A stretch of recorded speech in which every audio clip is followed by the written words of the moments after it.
Assalamualaikum warahmatullahi wabarakatuh. Terima kasih atas kesempatannya. Perkenalkan, nama saya Nur Rahman dengan NIM 2019-310442. Di sini saya akan menerangkan tentang strategi pemasaran. Strategi pemasaran adalah strategi yang dirancang untuk mempromosikan barang atau jasa dan tentunya untuk menghasilkan keuntungan bagi perusahaannya. Di sini saya akan menjelaskan strategi marketing. Strategi marketing itu dibagi menjadi 4. Yang pertama yaitu place, yaitu agar kegiatan pemasaran berjalan dengan baik, maka perusahaan harus biasa menentukan tempat yang paling tepat untuk menjalankan kegiatan pemasaran. Yang kedua yaitu produk. Selain tempat yang tepat, perusahaan juga harus menyediakan produk yang dibutuhkan dan juga diinginkan oleh konsumen ataupun target pemasaran. Yang ketiga yaitu price, yaitu harga. Agar konsumen tertarik, perusahaan harus menentukan harga yang masuk akal dan juga tidak memberatkan konsumennya. Yang keempat yaitu promosi, merupakan agar konsumen mengenal dan mengetahui produk yang sedang dipasarkan. Perusahaan harus merancang kegiatan promosi yang paling tepat dan sesuai. Terima kasih. Wassalamualaikum warahmatullahi wabarakatuh. Assalamualaikum warahmatullahi wabarakatuh. Terima kasih atas kesempatannya. Perkenalkan, nama saya Tri Nur Sama, NIM saya 2019-310441. Baik, di sini saya akan menjelaskan tentang market segmentation. Pengertian dari segmentasi adalah menentukan target dari satu kelompok pelanggan yang memiliki kebutuhan dan keinginan yang serupa. Lalu segmentasi pasar adalah keinginan membagi-bagi pasar yang bersifat heterogen dari suatu produk ke dalam satu satuan pasar atau segmen pasar yang bersifat homogen. Lalu tujuan dari segmentasi pasar adalah membuat para pemasar mampu menyelesaikan bauran pemasaran untuk memenuhi kebutuhan satu atau lebih segmen pasar tertentu. Yang kedua adalah segmentasi pasar bisnis, dibagi menjadi 5, yaitu segmentasi geografi, yang kedua segmentasi karakteristik operasi, dan yang ketiga segmentasi pendekatan pembelian, dan keempat segmentasi faktor-faktor situasional, dan yang kelima adalah segmentasi karakteristik pribadi. Terima kasih.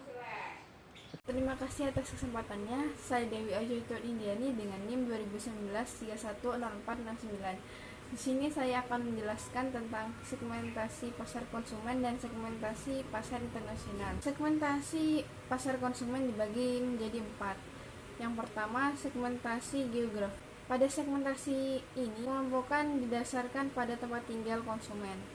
Contohnya, Bandung yang terkenal dengan sebutan Paris Van Java cocok sebagai wisata belanja, sehingga membuat perusahaan yang bergerak di bidang fashion tarik memilih Bandung sebagai pasar target. 2. Segmentasi demografi. Pada segmentasi demografi, pengelompokan dilakukan berdasarkan usia, kelamin, dan pekerjaan. 3. Segmentasi psikografi.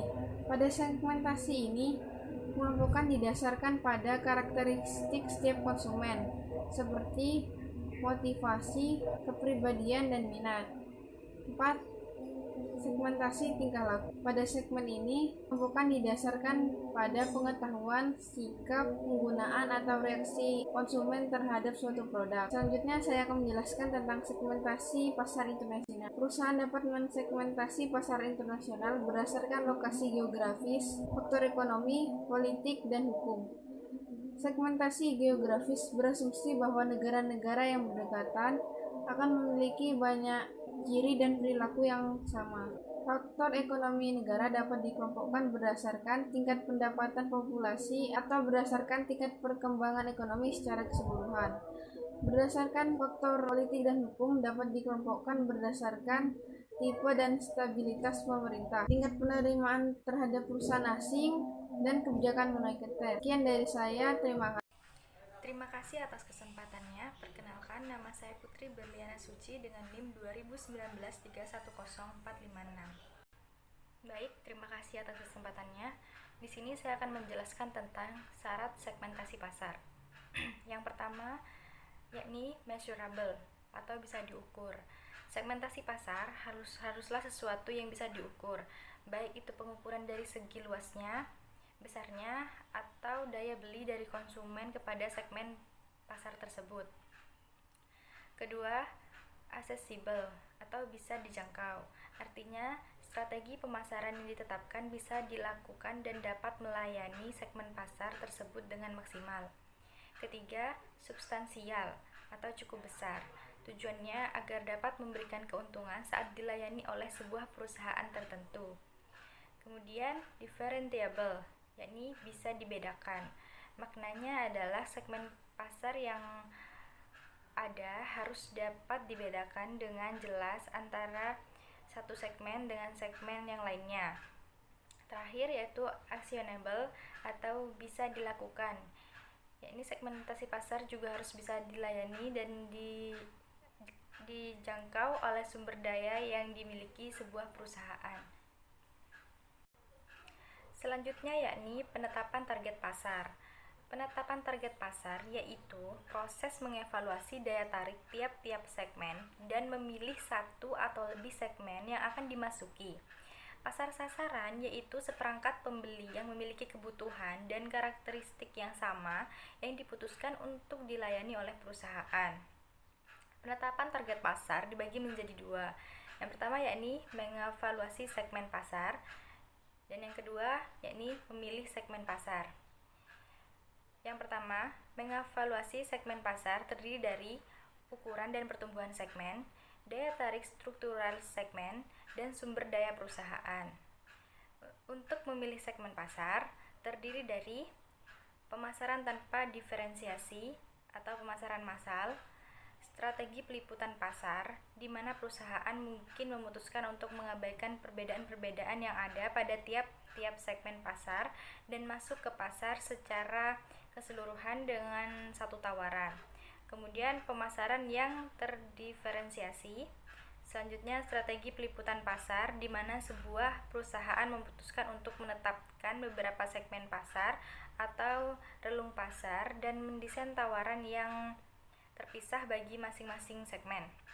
Dan yang terakhir, pemasaran terkonsentrasi, strategi peliputan pasar di mana sebuah perusahaan memilih untuk meraih pangsa pasar yang besar pada satu atau beberapa subpasar. Terima kasih. Assalamualaikum warahmatullahi wabarakatuh. Terima kasih atas kesempatannya. Saya Nurjihan Ramadan Tiba Harjai dengan NIM 2019 310470. Di sini saya akan menjelaskan langkah-langkah yang dibutuhkan dalam pempromosian produk. Dari pemetaan pasar ada 5. Yang pertama, memilih kriteria kunci yang secara efektif membedakan produk atau jasa dalam industri. Yang kedua, membuat diagram 2 dimensi peta pemposisian produk dengan kriteria yang diletakkan pada setiap sumbu. Yang ketiga, menetapkan produk atau jasa persaingan dalam resultan matrik 4 kuadrat. Dan yang keempat, mengidentifikasi bidang-bidang dalam peta pemposisian tempat produk atau jasa paling dapat bersaing dalam pasar sasaran tertentu. Dan yang terakhir, mengembangkan rencana pemasaran untuk memposisikan produk atau jasa perusahaan secara tepat. Selanjutnya, saya akan menjelaskan strategi differentiation and positioning ada 3. Yang pertama, menentukan kumpulan perbedaan nilai pelanggan yang mungkin memberikan keunggulan kompetitif untuk membangun posisi. Yang kedua, memilih keunggulan kompetitif yang tepat. Yang terakhir, memilih keseluruhan strategi positioning. Kemudian, perusahaan harus mengkomunikasikan dan menghantarkan posisi terpilih kepada pasar secara efektif. Selanjutnya, saya akan menjelaskan langkah-langkah dalam diferensiasi. Yang pertama, menentukan pembeli sesungguhnya. Yang kedua, mengidentifikasi rantai nilai pembeli dan dampak perusahaan atas rantai nilai ini. Yang ketiga, menentukan susunan peringkat kriteria pembeli. Yang keempat, mengidentifikasi biaya sumber diferensiasi yang sudah ada dan yang potensial. Yang kelima, memilih konfigurasi aktivitas nilai yang menciptakan diferensiasi paling bernilai bagi pembeli relatif terhadap biaya diferensiasi.